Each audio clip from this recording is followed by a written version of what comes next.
प्यारे बच्चों, मैं आज दूसरा पाठ बता रहा हूँ। पाठ का नाम है कड़वी मिठाई। इसके लेखक हैं, अमेरिकी लेखक हैं, उनका नाम है इसाक वासेविक सिंगर। इस पाठ में ये दूसरा पाठ हम पढ़ा रहे हैं आपको। किसी भी काम को करने के पहले हम उसके विषय में विचार करते हैं, कल्पना करते हैं। किसी भी रचनात्मक कार्य को करने के पहले उसकी योजना बनाना, उसके योजना की कल्पना करना आवश्यक है। तभी तो हम उस काम को योजनाबद्ध तरीके से पूरा कर सकते हैं और उस काम में सफल हो सकते हैं। लेकिन केवल कल्पनाशील होना, केवल कल्पना करते ही रहना, केवल कल्पना ही करना, ऐसे कहें कि कल्पना लोक में खोए रहना, काम नहीं करना, ये अनुचित है। ऐसा व्यक्ति या ऐसा मनुष्य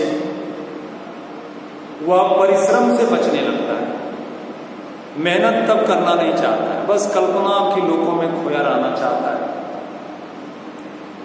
लेकिन जीवन की सफलता के लिए, जीवन में सफल होने के लिए कल्पना जरूरी है, लेकिन उससे भी अधिक जरूरी है मेहनत करना। बिना मेहनत के केवल कल्पना करना वो हानिकारक है। परिश्रम ही, मेहनत ही वास्तव में सफलता का सूत्र है। जो मेहनत करता है वह जीवन में अवश्य सफल होता है। आप सफलता के लिए क्या करते हैं? किसी काम में सफल होने के लिए क्या करते हैं? जो कुछ भी करें, मेहनत तो अवश्य करना पड़ेगा।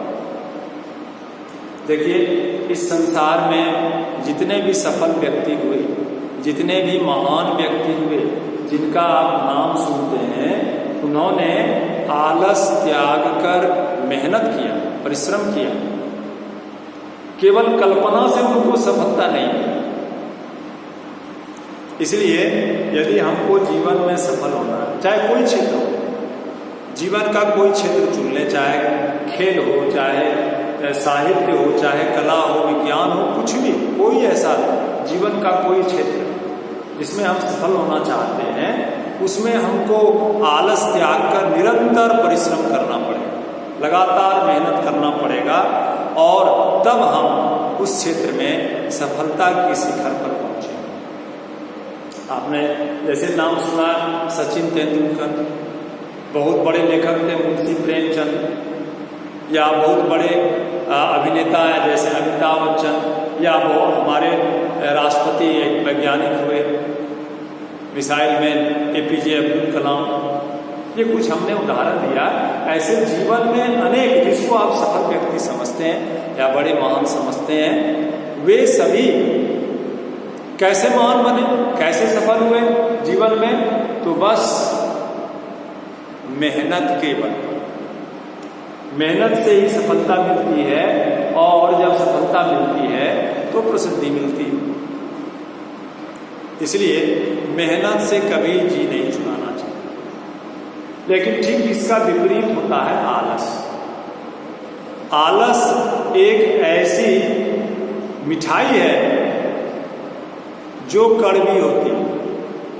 दिखती तो है मिठाई जैसे, लेकिन परिणाम बिल्कुल कड़वा होता है। क्या आपने कभी ऐसी मिठाई की कल्पना की है, सोचा है, या कभी आपने ऐसा कोई मिठाई खाया है जो मीठा नहीं कड़वा होता है, देखने में मिठाई होता है?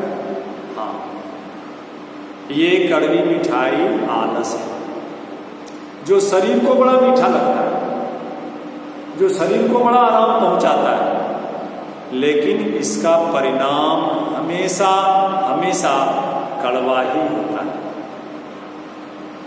इसी आलस के कारण एक बालक आराम करने के कारण, कुछ ना करना पड़े जीवन में, आराम से रहें, इसको आलस कहते हैं। इसके लिए उसने स्वर्ग जाने का निश्चय कर लिया। इस पाठ में, इस कहानी में ऐसे एक लड़के की बात बताई जा रही है जो कुछ करना नहीं चाहता है, बस आलस में पड़ा रहना चाहता है, बस कुछ नहीं करना है, आराम से रहना है जीवन।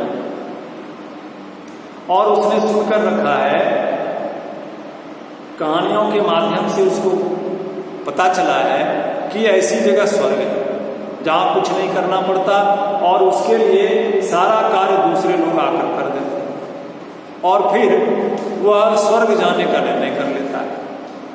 लेकिन बाद में उसको पता चलता है कि स्वर्ग जाने के लिए मरना पड़ता है, इसलिए वह आलस को त्याग नहीं सकता, वह इस स्वर्ग को त्याग नहीं सकता, मरने के लिए तैयार हो जाता है। और इस प्रकार मूर्खतापूर्ण हठ से वह वास्तव में सही में मरने के कगार पर पहुंच जाता है, लेकिन किस प्रकार बच जाता है। यह कहानी, इस कहानी में ऐसे ही एक लड़के के विषय में बताया गया है, इसकी चर्चा की गई। तो इसलिए इस पाठ का नाम कड़वी मिठाई सार्थक है। इजराइल एक देश है, छोटा सा देश, जहां एक छोटे से शहर में एक अमीर आदमी रहता था। उसका नाम था कादिश। उसका एक इकलौता पुत्र था जिसका नाम था अतजल। देखने में बड़ा सुंदर, लेकिन स्वभाव से बड़ा आलसी, कोई काम करना नहीं चाहता था और हमेशा कहानियां ही सुनना चाहता था, कहानियों में खोया रहता। विशेषकर स्वर्ग की कहानियां सुनना उसको बहुत पसंद था। वह हर एक व्यक्ति से कहानी सुनाने का आग्रह करता था, जो मिलता करता कहानी एक सुना दो, और हमेशा कहानियों में ही खोया रहता था। अज्जल ने कहानियों के माध्यम से सुना था कि स्वर्ग में सब आराम से रहते और उसको तो आराम चाहिए। उसने सुना था कि वहां कोई काम नहीं करना पड़ता है, इच्छा करते ही सब कुछ मिल जाता है। वहां बच्चों को स्कूल भी नहीं जाना पड़ता, वहां कोई विद्यालय नहीं, वहां सारा काम फरिश्ते कर देते हैं, देवदूत कर देते हैं। इसलिए स्वर्ग जाना है।